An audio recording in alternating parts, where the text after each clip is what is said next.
I thought catching Danny with my grandmother's jewelry box would be the worst thing I'd discover that night, but it turned out to be just the key that unlocked 23 years of lies.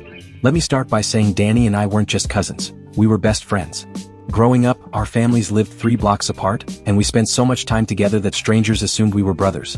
Same dark hair, same stubborn chin, same way of laughing until we couldn't breathe. My mom used to joke that we shared a brain, which made what happened that much harder to process. Danny's family had always struggled financially. His dad left when he was 12, and his mom, my Aunt Linda, worked double shifts at the diner just to keep their lights on. Meanwhile, my parents owned a small but successful accounting firm, and we lived in the nice part of town. I'd always felt guilty about the disparity, especially when Danny would show up to school in clothes that were clearly hand-me-downs while I had everything I needed and more. That guilt is probably why I never questioned the small things that went missing over the years. A $20 bill from my dresser. My father's expensive pen. A silver bracelet my girlfriend had given me. Things disappeared, but I convinced myself I'd misplaced them. Danny was family. Danny was my closest friend. Danny wouldn't steal from me. But 3 weeks ago everything changed. I was staying at my grandmother's house, helping her prepare for her move to assisted living. Grandma Rose had lived in that old Victorian for 60 years, and every room was packed with memories, antiques, and more knickknacks than any person should reasonably own. The process was overwhelming, but it felt important, like we were preserving family history, not just clearing out a house. Danny had offered to help, which I'd been grateful for.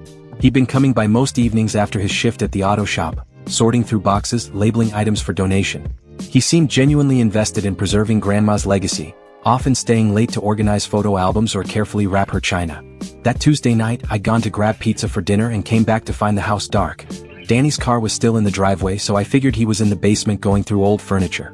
I called out but got no response, so I headed upstairs to check on the bedrooms we'd been working on. The master bedroom door was slightly ajar, and I could hear movement inside.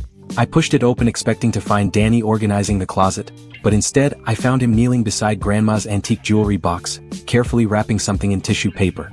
He looked up when he heard me, and the expression on his face, caught, guilty, desperate, told me everything I needed to know.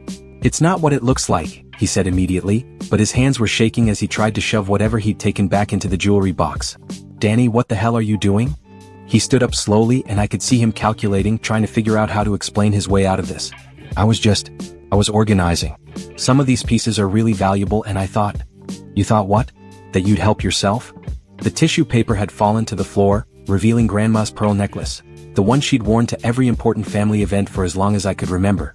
The one she'd promised to pass down to the first grandchild who got married. "How long has this been going on?" I asked, my voice quieter now, more hurt than angry.